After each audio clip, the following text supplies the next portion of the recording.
क्या America, Israel बनाम Iran जैसे खतरनाक टकराव को रोकने की चाबी भारत के प्रधानमंत्री नरेंद्र मोदी के हाथ में हो सकती है?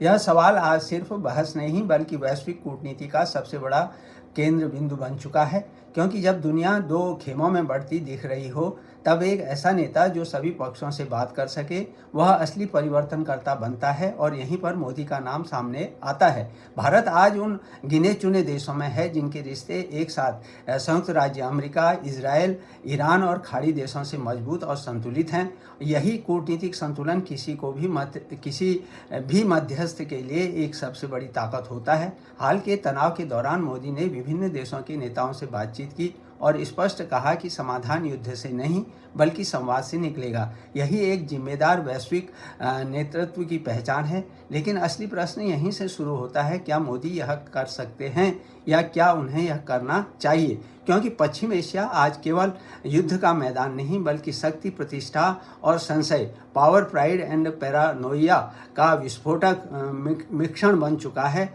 जहां हर कदम स्थिति को और भड़का सकता है। भारत के हित भी इस क्षेत्र से गहराई से जुड़े हैं, क्योंकि खाड़ी देशों में करोड़ों भारतीय काम करते हैं। देश की ऊर्जा आपूर्ति का बड़ा हिस्सा यहीं से आता है और इजरायल व ईरान दोनों में भारत के महत्वपूर्ण रणनीतिक निवेश हैं। यानी भारत इस पूरे परिदृश्य में केवल दर्शक नहीं बल्कि एक प्रमुख हितधारक, स्टेक होल्डर है। यही मोदी की रणनीतिक स्वायत्तता की नीति उन्हें अलग पहचान देती है। न पूरी तरह किसी एक पक्ष के साथ खड़ा होना, न खुद को अलग थलग करना।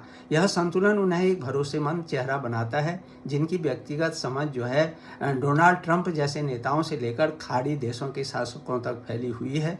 यदि पर्दे के पीछे कूटनीतिक प्रयास जारी रहते हैं तो भारत एक विश्वसनीय सेतु की भूमिका निभा सकता है, जो टकराव को संवाद में बदलने की क्षमता रखता है। फिर भी अंतिम सवाल घूम फिर करके यहीं आता है कि क्या भारत को यह जोखिम उठाना चाहिए, क्योंकि मध्यस्थता केवल अवसर नहीं बल्कि जिम्मेदारी और संभावित खतरा भी है। एक गलत कदम भारत के राष्ट्रीय हितों को प्रभावित कर सकता है। इसलिए यह निर्णय भावनाओं से नहीं बल्कि ठोस रणनीति और दूरदर्शिता से लिया जाएगा। फिलहाल भारत का रुख स्पष्ट है, हम युद्ध नहीं शांति और संवाद के पक्ष में हैं, और शायद आने वाले समय में यह नीति भारत की सबसे बड़ी ताकत साबित हो, जहां तनाव और टकराव के बीच भी बातचीत की उम्मीद जिंदा रहे।